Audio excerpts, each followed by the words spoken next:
John Carpenter es considerado hoy en día como uno de los grandes directores de la historia del cine de terror, pero hubo una época en la que esto no era así. Es que el director de obras clásicos como Halloween, The Fog, Prince of Darkness e In the Mouth of Madness tuvo que esperar décadas para salir del nicho y obtener el merecido reconocimiento general del ambiente del cine. En esta edición de Historias de Cine repasaremos las referencias, disputas y conflictos que hicieron de la filmación de una de sus obras magnas, The Thing, una verdadera proeza para la posteridad.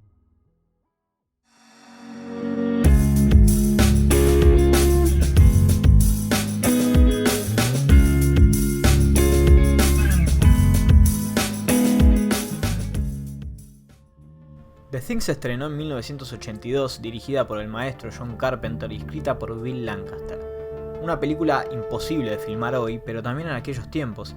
El guión y los derechos de la película fueron pasando de mano en mano, de gente que no solo no quería arriesgar, sino que la usaba como moneda de cambio. Es que los derechos originales de la RKO, que distribuyó la primera adaptación de 1951 dirigida por Christian Nyby bajo la tutoría del enorme Howard Hawks, pertenecían a tres financieros de Wall Street que no sabían qué hacer con ellos. En 1976, Universal entra en juego y consigue los derechos. Por entonces, John Carpenter tenía 27 años, estaba filmando su segunda película, Asalto en el Precinto 13, y no podía estar más lejos del proyecto. Carpenter era un joven pionero del cine independiente y no le interesaba involucrarse con las grandes productoras de Hollywood.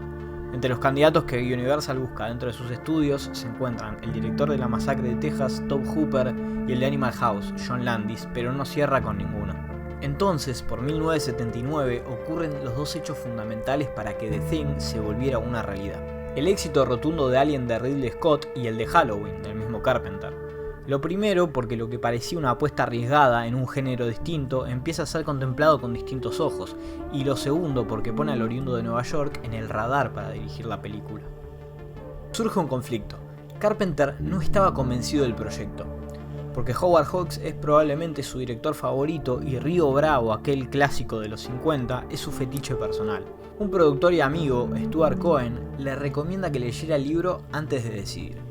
Entonces Carpenter se da cuenta de la temporalidad de los miedos y del horror que presenta el libro original, llamado Who Goes There, y nota que puede realizar una película tan actual como la de Hawks, pero desde otro lugar.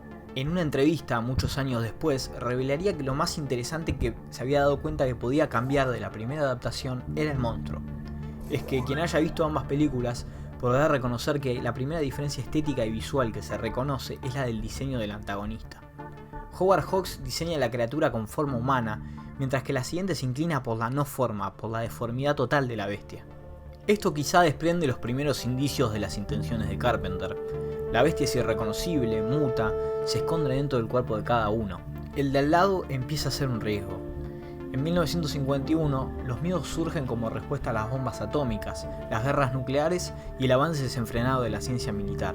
Pero en 1982, el miedo son enfermedades virales como el SIDA.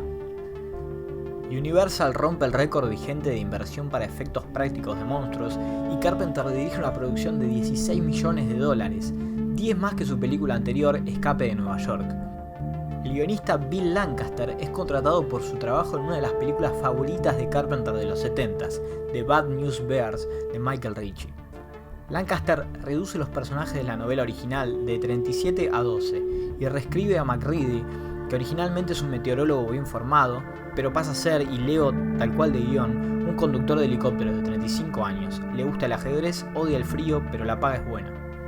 Carl Russell ayuda a Carpenter a cerrar algunas ideas incluso antes de formar parte del cast, pero no es hasta descartar a otros actores como Nick Nolte, Jeff Bridges y Christopher Walken que el director se decide por él.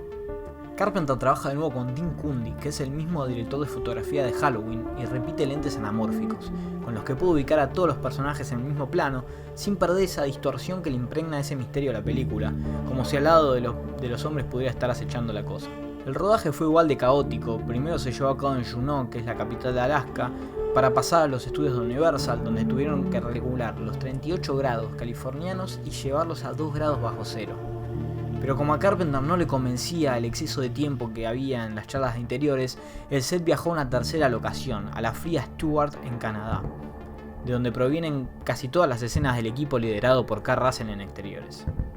Algunos días de rodaje se pierden por las tormentas de nieve, las cámaras no pueden calentarse porque se empañan y tardan horas en volver a su estado natural, pero a su vez el frío provoca que algunos lentes se quiebren. Keith David, que es el que interpreta a Childs, se fractura la mano izquierda el día antes del inicio del rodaje, queda enyesada y por eso la esconde durante la primera hora de la película.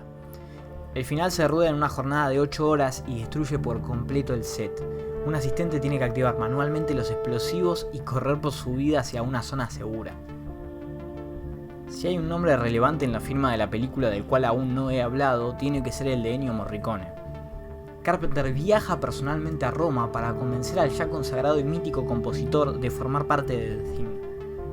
Morricone entonces viaja a Los Ángeles para grabar y lleva consigo borradores de música con sintetizadores, ya que entiende y conoce las preferencias del director. Pero para sorpresa del italiano, Carpenter empieza a trabajar con música electrónica con su colaborador de siempre, Alan Howard. Entonces le pregunta ¿para qué me necesitas si parece que contás con todos los preparativos? Y Carpenter le responde: yo te llamé porque me enamoré en su momento de tu música. En la historia del cine, Carpenter probablemente sea uno de los nombres más importantes de directores que componen sus canciones y hasta The Thing, todas las bandas sonoras de su filmografía llevan su sello. Pero es tan fanático de Morricone que este último describe en una entrevista años después que cuando Carpenter le alcanza una copia de la película terminada, lo hizo sin su presencia y no quiso discutirla porque le daba vergüenza lo que implicaba estar mostrándosela a uno de sus ídolos. Después de esta epopeya y esta producción ultra minuciosa y plagada de amor al cine, la película recaudó lo mínimo para no convertirse en un fracaso. John Carpenter dijo en una entrevista de 2008: me cuesta mucho procesar cada fracaso y el más duro fue el de The Thing. Mi carrera hubiera sido muy distinta si hubiera sido un éxito, pero la película fue odiada incluso por los fanáticos de la ciencia ficción. Hasta Christian Nivi me estaba insultando.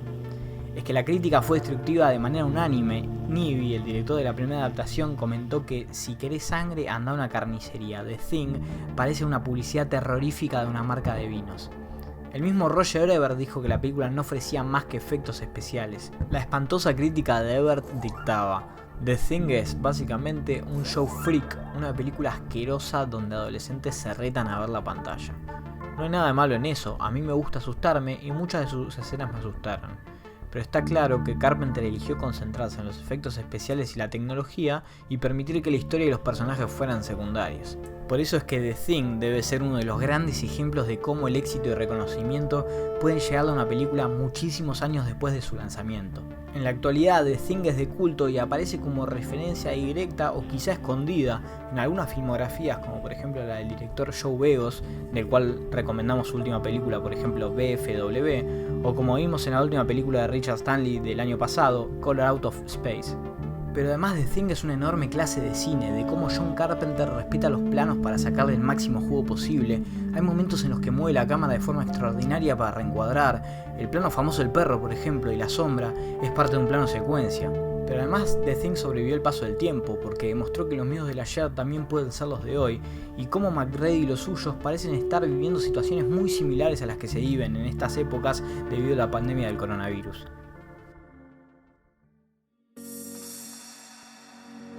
Hasta acá llegó el video de hoy, mi nombre es Salva, me pueden encontrar en redes sociales como @MrBlondOc. Cualquier recomendación, like o suscripción se agradece muchísimo. Un abrazo grande para todos y nos vemos en la próxima.